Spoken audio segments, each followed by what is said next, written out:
गांधी ने कहा, विदेशी वस्तुओं का बहिष्कार करेंगे। जिनके पास विदेशी वस्त्र थे उन लोगों ने जला दिए। अमेरिका ने गेहूं देने से मना किया।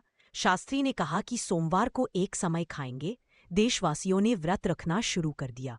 1974 में इंदिरा जी ने पोखरण में परमाणु परीक्षण किया। अमेरिका ने प्रतिबंध लगाए। भारत में अपने संसाधनों पर उपभोग शुरू कर दिया। अटल जी ने परमाणु बम धमाका किया। अमेरिका ने कड़े प्रतिबंध लगाए। भारत यथावत कायम है। अब ट्रंप कह रहे हैं रूस का साथ छोड़ो वरना 25% से भी ज्यादा टैरिफ लगेगा। भारत ने मेक इन इंडिया और स्वदेशी में उत्पादन बढ़ाने की तैयारी कर ली। साथ साथ अन्य दर्जन भर देशों के साथ बिजनेस द्वार खोल दिए। नतीजे आने लगे हैं। भारत इस तरफ की आपदा में अवसर खोज लेगा, ये तय है।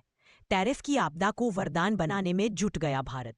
क्या करे, आधी शक्ति देश में बसे विघ्न संतोषियों को संभालने में लगी है। अन्यथा सब साथ चलते तो बात ही कुछ और थी। जब अपने ही संसद का भीतर और बाहर दुश्मनों के प्रतिनिधियों की भूमिका निभाने लगे तो मुश्किलें तो आ भी रही हैं। लेकिन देश को 140 करोड़ देशवासियों के अदम्य साहस पर भरोसा है। लगाने दीजिए ट्रंप को, जीत हमारी होगी।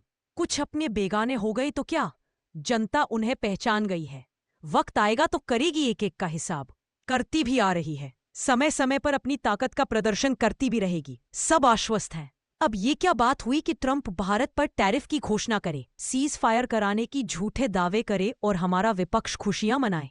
एक विदेशी भक्त निर्वाचित पीएम को सरेंडर पीएम बताकर सेना को अपमानित करे। जी हां, सब जानते हैं कि ट्रंप की अकड़ जल्द ढीली होगी। अमेरिका समझ ले कि ये देश घास की रोटी खाकर राष्ट्रीय स्वाभिमान की रक्षा करने वाले महाराणा प्रताप का देश है।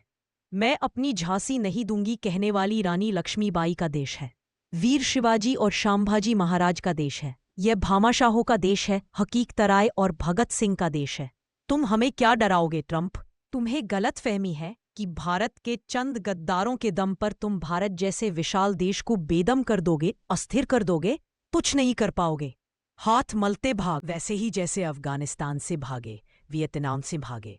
भारत में जिनके दम पर आप उछलना चाहते हो उनकी हकीकत सब जानते हैं। कल सुप्रीम कोर्ट ने भी बयां कर दी। कोर्ट ने कहा कि राहुल गांधी अगर भारतीय होते तो सेना पर अपमानजनक टिप्पणी नहीं करते। डोनाल्ड ट्रंप साहब, आपने पूरे 4 साल तक भारत से गहरी दोस्ती निभाई है। भारत के अदम्य साहस और शक्ति को आप जानते हैं, तो देश को पहचानिए और तमाशे बंद कीजिए। भारत बेशक दुश्मनों से घिरा हो पर दोस्ती निभाना जानता है। रूस का साथ भारत किसी कीमत पर नहीं छोड़ेगा। आपके लिए ये समझना बहुत जरूरी है।